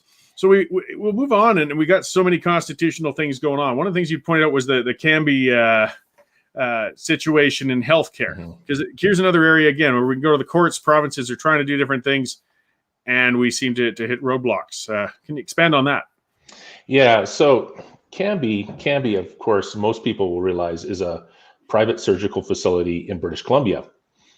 And they have for years operated legally, because private healthcare is not illegal in that province, and what they're doing is not illegal. And what happened to them was Dr. Brian Day, the founder of the clinic, ended up having to sue the BC government. Now, what led up to that was the nurses union got a bee in their bonnet in BC that Cambie was extra billing. And that's a farce. That just wasn't happening. But the nurses union sued the provincial government in BC, saying, BC, enforce your own legislation against Cambie and shut them down. That's essentially what it was. So in order to save his clinic, which the BC government relied quite heavily on and still does for their workplace injury claims and issues like that, Dr. Bay was forced to sue the BC government and initiate a constitutional challenge. And I believe this whole journey started for him, I'm going to say 2009. And he finally received a decision at the trial level last October, so October 2020. And essentially what it was is a recapitulation of the Quebec Shirley decision, but in the context of British Columbia. And the result wasn't, it was an adverse decision for Dr. Day. And so I'm not exactly sure what the plans are at this point, but I hope they have the means to initiate an appeal, because after looking at the decision, there certainly are grounds for appeal. But it taught me, watching that litigation happen over the years, taught me a lot about how governments work and function when they're in litigation. And so this is a very important issue. And it's one that's been decided in the context of Quebec already in the Shirley decision. So it's, I believe, 2005 off the top of my head. Went to the Supreme Court. Legislation in Quebec was struck down as restricting Section 7 rights in the Charter. So that's life, liberty, security of the person, and the right not to be deprived thereof, except according to the principles of fundamental justice. Kind of sad that I know that off by heart. But what ended up happening is a ban on private insurance was struck down in Quebec as a violation of those rights in the Charter.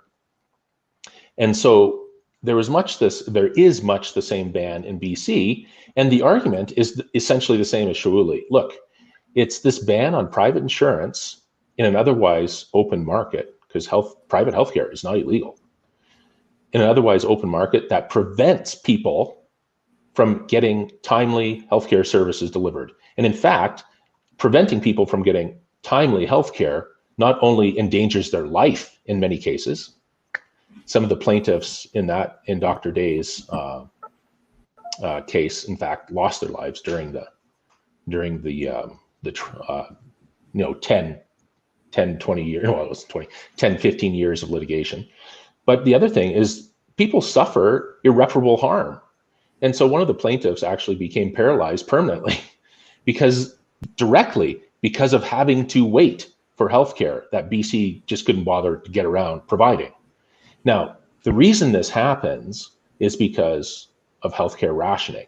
And this is hard for some people to hear when they're not already familiar with the facts. But when government creates a budget on an annual basis, they try to decide how much healthcare will cost them annually. Like any business owner would. Government does the same. And you know what? They have the same incentives as a business owner. Let's keep our costs down. Let's do everything we can to do this. And then you know what? We're budgeting $1 million for this year. So we're going to decide at the outset that we can only afford 30,000 hip replacements. I'm making that up. 30,000 hip replacements. Well, you know what? If there's 35,000 people in BC that need hip replacements, 5,000 of them are going to have to wait. And they wait and they suffer and they don't get the actual medical care that they are paying for. They pay for these services and don't receive them. So it's very important to look at it this way. What BC is doing in that case, and other provinces do much the same thing. Now, the legislation is a little different in every province, but what BC is doing is saying you have to get in line unless you can afford to pay out of pocket for private care. So if you're not able to afford that, you have to get in line with everyone else. And you don't have a choice.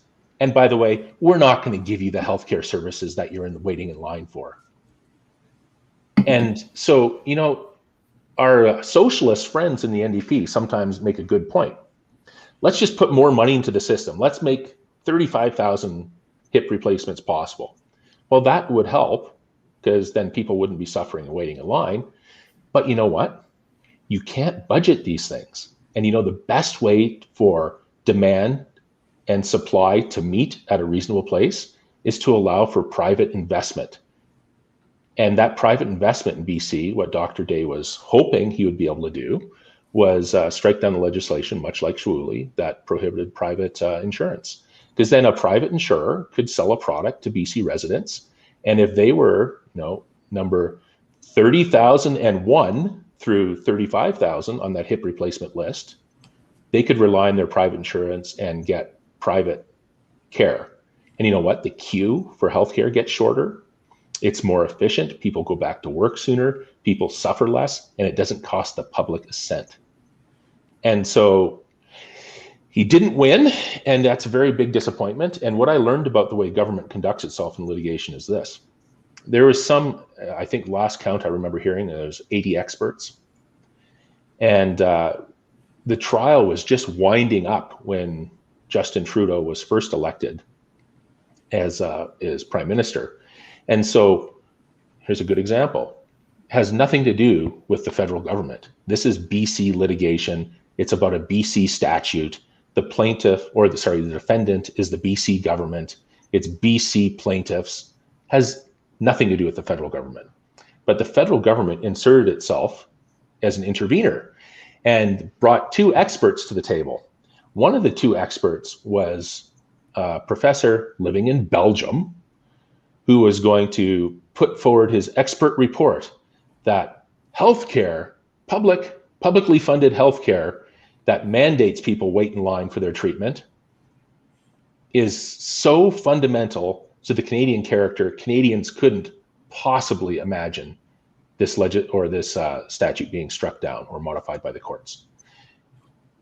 It's lunacy. But what happens then is this sort of expert comes along, and all of a sudden, Dr. Day and his legal team have to respond to it. And so, you know what? There's more costs. You've got to go find an expert to respond to, of all things, the ludicrous argument from a Belgian professor that healthcare is so fundamental to the Canadian identity that Canadians couldn't sleep at night if things were modified in any way. And so that sort of behavior by the government intervener and by the BC defendant government, played out numerous ways at numerous times throughout the litigation, driving the costs up enormously. And what should have been a relatively straightforward legal argument, coupled with strong evidence from affected parties and some expert testimony showing that BC actually was responsible for delivering healthcare and failed to do so in a timely way. It should have been relatively straightforward, and it should not have taken the years that it did. And I can't remember offhand, but it was something like 200 hours of trial time, which is unbelievable. And many, many, many lawyers, 80 experts, which all have to be, paid for their services. And so that's just, in my opinion, dirty pool. And that's really governments working against the interests of the citizens. For what? For having their healthcare issues solved in a timely way, having individuals not suffer, not risk their life, liberty, and security of the person. Basically, individuals asking the courts to vindicate their constitutional rights against a government who is refusing to give them what they've been promised. And that's very troubling to me. But, it's a metaphor for so much that we see. In some ways, I think the carbon tax decision is much the same thing, because we have a court very willing to run roughshod over the clear language of the Constitution. And, when you have 40 years of court decisions that are subtly moving the goalposts, suddenly you find yourself in a very different location than you originally anticipated. I used to like to give the analogy that if you were in a big sailing vessel, let's say like the one that was recently stuck in the Suez Canal, if you were trying to chart a course from Halifax and sail directly to Dakar, okay, on the north coast of Africa, I believe, and like, oh, it's over that direction, let's chart our course. But let's say you're just out by a degree or two. Well, that degree, every mile that you travel, every nautical mile you travel, that degree of error compounds. And so by the time you arrive at what should be your destination, you find yourself in a very different place than where you intended to go. And that's what court decisions on issues like the carbon tax, issues like CAMBI surgical clinics, that's the problem we face. And that's the problem that I think not only conservatives, but liberty-loving Canadians, free market Canadians face, because there's an incremental change every time a court has a decision on something like this. It is a ratchet. And like ratchets are intended to go one direction only. And so these court decisions have the effect of ratcheting things in one direction. And I think Canada's been made poorer off by these sorts of things over time. Yeah, and that's why I wanted to, they seemingly almost unrelated, but they aren't. In that general theme of things, I mean, the courts should be actually standing up for the rights of the individual as paramount, and going under that presumption and asking others to justify why they would intervene on and infringe on the rights of the individual. It's going the other way around. The government's infringing on the right, and then you have to plead to the courts to explain why your right should be respected. And they're losing at the courts. And then, I mean, the costs of Canada's health system, our issue is the waiting lists. That's always the issue. That's what happens. Socialized medicine, as you said, is rationed medicine. We're seeing that with the impacts of the pandemic. It's interesting on how much stuff comes together, because one of the things that they've been saying is the reason the hospitals are becoming overwhelmed, or at risk of it anyways, is because we jam everything into our hospital, these giant public facilities, because it's the most efficient way when you have a single provider. You might as well have it all in one building. But if you diversify your health provision, you could have a number of clinics, specialty hospitals, places distributed all over the place that you wouldn't have to close, because you could segregate the hospital for infectious cases, but you could still have that knee replacement clinic, or that Cambry doing hernia procedures, or I think it was Quebec that was doing the hernia ones that they had to go through their challenge. But instead, we've got this centralized system again, which is rigid, inflexible, can't respond to pandemics like this. And they, as you said, the only solution to any of these issues is just for the government to throw more money at them. Yeah, and that's really a sad state. And I think you're right. Like you say that that when someone wants to challenge the government on some of these issues, that it's like the onus has been shifted to the individual to disprove what the government's position is. And that's not the way, certainly in charter litigation. So the charter is different than what the greenhouse gas case was, the carbon tax case. That was not a charter case, but the charter is different than that. But in reality, in a practical sense, it doesn't end up far from that very often. So one of my favorite provisions in the charter, well, there's two that I think are quite wonderful tools for freedom-loving individuals, and that's Section 2, which has all the traditional English immunities like freedom of the press, freedom of religion, freedom of association, those sorts of things. They're listed there. And then Section 7, when you get into legal rights, which is life, liberty, security of the person. Now, the way that constitutional law works is that tests are developed by the courts to decide when an issue actually rises to the level of severity to warrant state or the court's intervention. So if you read a court decision on freedom of expression, the court will have developed a test, like a 3-point test or something like that. I can't remember it off the top of my head, for when someone's freedom of expression has been violated. And then they'll go through the test. It's a little bit of a shell game in some ways, because it all depends on how you define things, but there's case law on how things should be defined, so it's not completely arbitrary. But then if the court says, well, actually, your freedom of expression was infringed, you met the test, then it flips to Section 1 of the Charter, which everyone's heard about recently because of COVID. Section 1. Now, Section 1 is where the government is supposed to say, okay, we violated your rights, but we had a really good reason. It was necessary for us to do this. And that's where the onus is supposed to shift to the government. And in the end, I would say the practical effect of that is, well, legally it does. Like, it's a fact.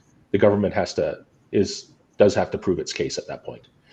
But the other side of it is, when you look at, I hate to sound like a Marxist here, but there is a sort of intimidating factor for lawyers and for plaintiffs who are challenging the government when they look across the court and they see, well, this happened to me once in Ontario at the Ontario Court of Appeal, looked across the court and there was me by myself against 4 government lawyers.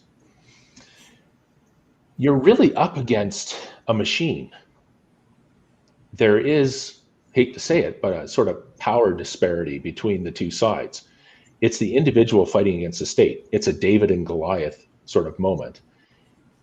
And that's problematic too, because although the law very clearly states, and the courts do function this way too, that the onus shifts to the government, it becomes very difficult for a plaintiff to afford to interact with the government at that level and explain why it is that the government's infringement of rights are not justified.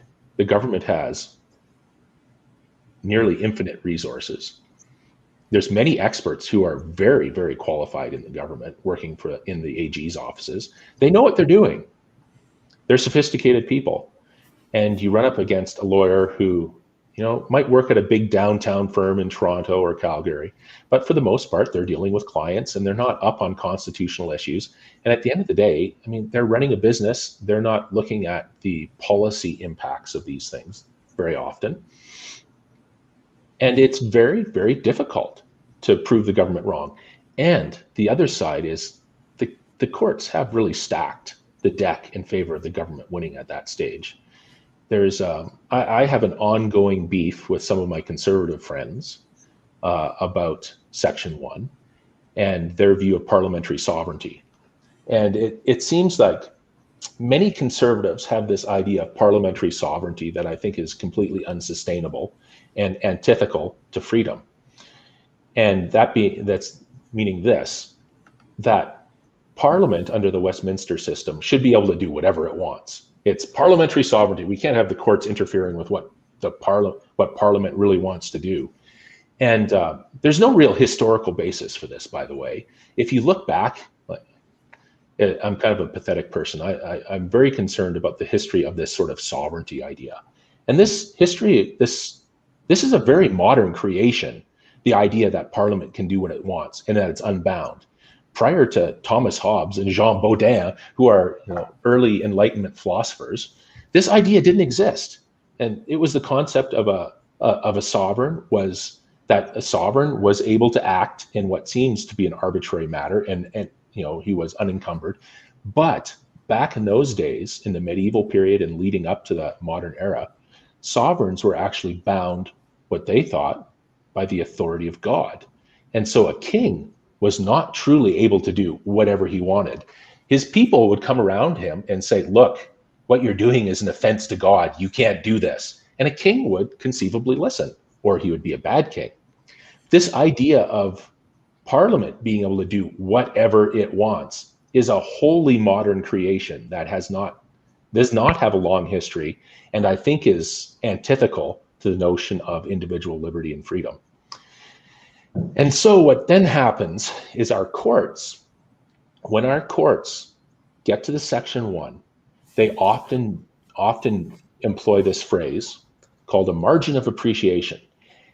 And it's at the same time the short court showing some humility, but it's also incidentally writing, a writ of do whatever you want to the government.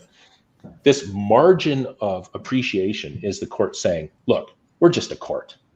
We didn't have 2 years to debate this like Parliament did. There weren't public consultations with people brought in and experts consulted and individual parties who were affected consulted. Parliament does a lot of work that a court is not equipped to do. So in the lack of good evidence that Parliament should be able to do this, we don't have good evidence one way or the other, so we're just going to let them do it.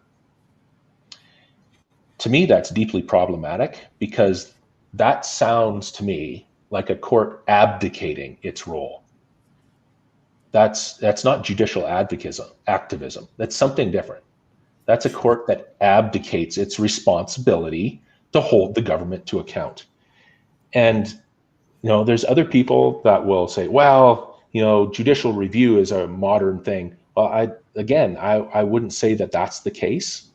There's a long history of laws not being enforced, of laws being found to be contrary to morality. And the power of disallowance that the government has, or that the Queen has, for instance, is a good example of that. So I think the problem is there's some systemic problems where the government is given much too easy a task to establish its case under Section 1. And the courts often, and maybe rightly so, maybe it's humility that's being shown, recognizing that they are ill-equipped to deal with these issues. But the net result in the end is that the government gets to do what it wants. And I think COVID is a great example of that. Yeah, well, and getting on to a very critical historical right, which is free religion. And we're seeing a pretty contemporary example going on right now. I mean, there's a reason it was entrenched in the charter. There's a reason, historically around the world, oppression of religious groups, minorities, so on, it has been some of the most horrific human actions in history, which is why the framers of constitutions, charters try typically in good nations to protect these things. So Pastor Coates has been trying to, James Coates has been trying to exercise that and holding services. He was spent a month in jail. He got released with a $1,500 fine recently, but chided very heavily by the justice, who sounds like he wanted to keep him in. Former Premier Rachel Notley went on a rampage because Coates had held a service yesterday and demanded that the government intervene and lock him up again. It's a dicey area, though. It is difficult. And now they're in a rock and a hard place. But the fact that they dropped most of the charges and backed off, I'm getting a feeling that maybe they feel, is this a matter of the court of public opinion, or did the government think they wouldn't be able to win if they went to an extended court challenge with Pastor Coates, I should say? It's a good question. There's a lot there. And it probably is relevant to like the restaurants and other such businesses that were given tickets under the public health orders here in Alberta. From my understanding is that there's probably not a lot of political will in Edmonton to see these people fined or go to trial. And my guess is that most of the fines will result in not guilty pleas. So when you get your fine, plead not guilty, send it to provincial court. You'll get a court date scheduled a year and a half from now. And between now and then, this issue will have gone away, I hope. And there'll be no political will in Edmonton to see those carried through, and the charges will all be dropped. But now, Coates is a different situation. I understand that this is a confusing situation to people who don't understand either the religious mind or who don't understand the actual risks of COVID. And Rachel Notley, I believe, does understand the risks, but she's playing a game because she knows her base well enough to know that her base, one, they're not religious people. They don't care. They're likely big fans of the irreligious left. And so she can take pot shots at religious people like Coates as she chooses. And her base won't care. So I think for her, it's a political calculation where she can stick a knife and grind it in Kenney's back, because at the same time, Jason Kenney's in a tough political situation, because I think he also knows better. He can read the data, and he's making a political calculation to keep the restrictions in place as they are. And so I don't know what polling he has, but looking at the data that's currently coming out, it seems puzzling to me. And this is a little aside. So I grew up in a town of about 2,000 people. And so the other day I thought to myself, well, how big is COVID in Alberta currently? In a scale that I could understand where I grew up. And so 4.4 million people, I think we have less than 300 in the hospital. So that roughly works out, I think, if I remember correctly, to about 0.12 people in the town where I grew up. So less than one person, significantly less than one person. This is the scale of the pandemic as we currently have it. And I think, even though there's talks of variants and other such things now, and they're doing their best to work us up into a lather about it, but we can look across to England, where the variant that's most dominant here is from, and it doesn't seem like it's had all that much of an impact on the English population. So unless I hear why Albertans are more inherently susceptible to this variant than people living in the UK are, I'm not sure I should be all that scared about it. Jason Kenney knows these things. He's being advised on these things. And so it's a political calculation on his part. But the other side of it is he knows better. I don't know personally, but I believe he's a religious person. He talks about going to church, and I've heard through mutual friends that he once considered entering the priesthood if the political game didn't work out for him. I mean, this is not an unbeliever. This is not Rachel Notley. And so I'm a little disappointed, but I think what he's really hoping here is that it just all goes away and that he does nothing and people forget. And I think that's a poor strategy. I think he needs to actually maybe take a stand on this issue, but it is tough. Now, what James Coates has done, I think, has been, a wonderful beacon on the hill, as it were, to Albertans. This is exactly what people like him strive to do with their lives, to be positive examples. And before everyone gets all upset about me casting him as a positive example, you need to do your homework and read or listen to what he has written and said about this issue.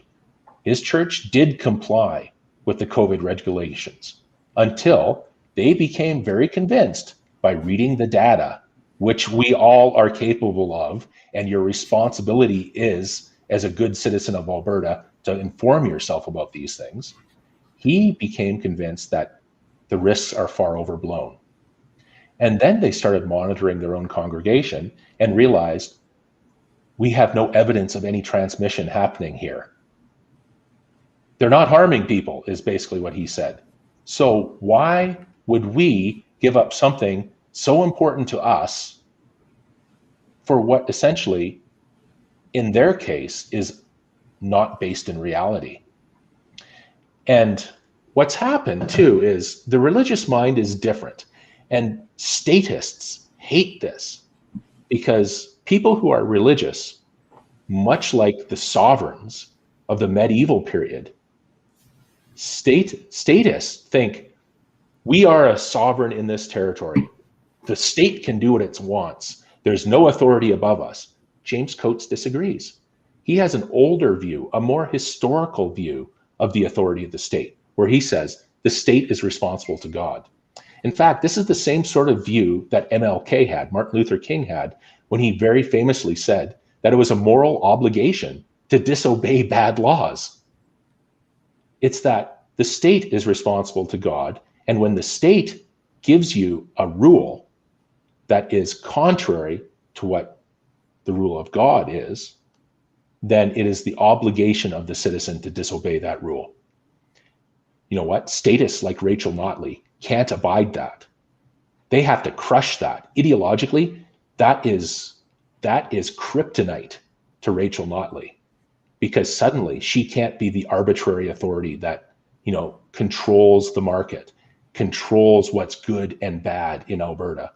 Suddenly there's someone outside of her power that she has no sway over, and socialists cannot abide that. And so that's why James Coates is a pariah amongst that crowd and a hero amongst the liberty-loving and conservative right, because the conservative right and the liberty lovers generally have a theory of law that says laws have a moral stance in them. And when there is a moral law in place, it is the obligation of the individual to disobey it.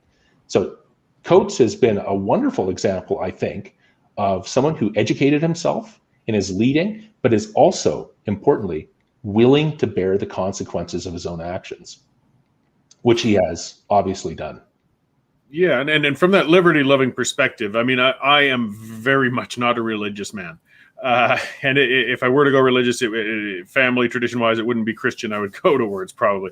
But I respect the free religion. I respect the right and ability of others to practice it. And in having explained, when you think of, I don't have that mindset, but I can understand the mindset where people see a higher authority than government. I see a higher authority of government too. It's me. They're looking at it as God. But either way, I won't abide by laws and rules I feel the government doesn't have the authority to impose upon me. And Coates did do it fantastically. He did it peacefully. As you said, he did it thoughtfully. He wasn't going out belligerently and trying to harm people or anything of the sort. It was a controlled move on his part, which I'm sure is part of why it did scare the statists as much as it did. And I just think it was a magnificent example that we can push back as citizens and we can make the government back down. I mean, as you can see, Notley is just doing cartwheels over the fact that Coates is still actually free to move about society, rather than remaining imprisoned as he was for a month. So I hope he carries it on. And that segues into kind of closing up for today. Danielle Smith is going to be speaking to Pastor Coates tomorrow night at 6 o'clock live on one of her specials, and I'm sure it'll be fantastic. So he can explain for himself. I mean, assuming Rachel doesn't manage to get him arrested before then. And, and it should be very informative, and it's really something to look forward to. And again, from you, Derek, thank you very much. I mean, there's just so much to unpack. There was a number of things I had written down. We didn't get to them all. We'll have to do this again. I really wanted to get into the Barrington Declaration, but there's just... yeah, I know. the sheer incompetence of our public health officials is astounding. So, but there's just only so many hours in the morning. So, and I appreciate you taking that time because I know you do have a busy practice as well. And it was great and informative. Where can people find more of your utterances and rantings aside from your legal work? Well, you could follow me on Twitter, but you might get a lot of stuff you don't care about. The music I listen to. The other thing is Western Standard is a great place. I've decided that I write for Western Standard quite regularly.